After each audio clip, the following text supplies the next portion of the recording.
Et coucou, c'est Sandeline, comment ça va aujourd'hui?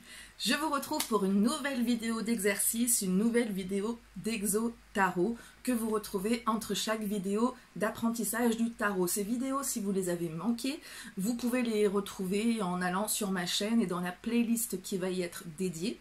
Vous pouvez même vous abonner à ma chaîne pour recevoir les notifications des prochaines vidéos et pour ça, il faudra aussi cliquer sur la cloche. Je vous rappelle que si vous avez besoin, je suis là pour vous aider, alors écrivez-moi par mail. Vous pouvez aussi me contacter sur Messenger, sur Facebook. Vous pouvez aussi laisser un commentaire pour poser vos questions, pour faire vos observations, noter vos points d'incompréhension. Comme ça, je pourrai vous répondre, mais les autres personnes qui regardent la vidéo pourront aussi vous répondre et ça va enrichir tous nos points de vue. On y va tout de suite pour les 10 questions que je vous ai concoctées avec amour. En parlant d'amour, voici la première question. Pourquoi la carte de l'amoureux s'appelle l'amoureux et pas les amoureux? Oui, parce que sur le tarot de Marseille, c'est l'amoureux. Et sur certains tarots Rider-Waite qui sont fidèles au tarot de Marseille, c'est de l'amoureux. C'est pas les amoureux. Pourquoi? Deuxième question. On cherche à comprendre des différences entre deux cartes qui pourtant se ressemblent. Sur mon groupe Facebook, je fais deviner des arcanes en n'ayant que l'image, comme je vous le fais en 10e question de ce questionnaire. Et je remarque que dès qu'on voit quelque chose de circulaire, on pense tout de suite au monde ou à la roue de fortune, mais on ne sait jamais vraiment pourquoi. Donc, quelle est la différence entre la roue de fortune et le monde par rapport à ces formes circulaires qu'on voit dessus et pourquoi? Troisième question. Sur la carte de la Maison Dieu, dans le tarot de Marseille, donc, que représentent les boules de couleur qui tombent? Sur la carte de l'empereur, quels sont les éléments qu'on retrouve qui représentent la stabilité? Cinquième question, on cherche encore à interpréter une carte qui semble négative. Je vous mets des guillemets à chaque fois parce qu'aucune carte n'est complètement négative ou positive dans le tarot. Celle-ci, ceci dit, on l'aime pas trop et c'est le 5 de coupe. Alors, si c'était une position favorable pour cette carte, qu'est-ce qu'on en dirait si c'était un conseil et si c'était une qualité? Sixième question, devinez l'arcane majeur qui se cache derrière ces mots-clés.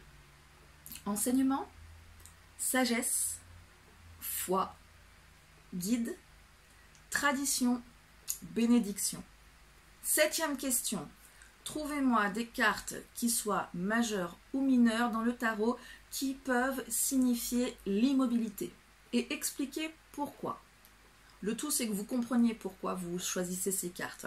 Huitième question, le petit qui suis-je avec si j'étais.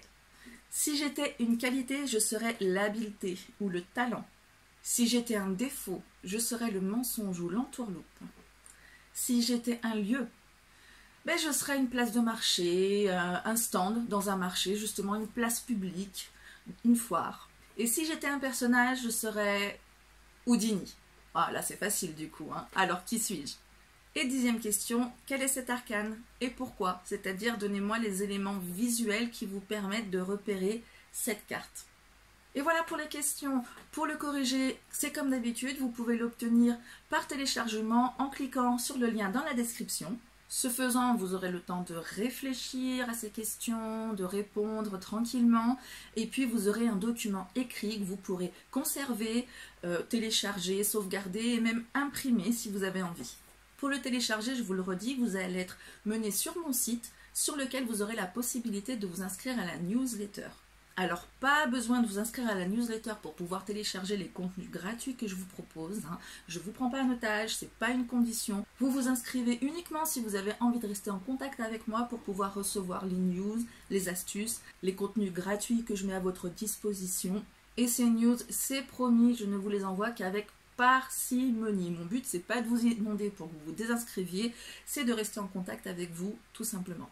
Comme je vous l'ai dit en début de vidéo, vous pouvez bien sûr vous abonner pour pouvoir recevoir les notifications des prochaines vidéos. Il faudra bien cliquer sur la cloche aussi, sinon vous ne les recevrez pas et c'est quelque peu dommage. Si vous avez aimé, dites-le moi. Si vous n'avez pas aimé, dites-le moi. Si vous avez trouvé ça trop dur, dites-le moi. Si c'était trop facile, dites-le moi. Si vous avez des questions, des interrogations, des points d'incompréhension, dites-le moi. Je répondrai à tout avec un grand plaisir.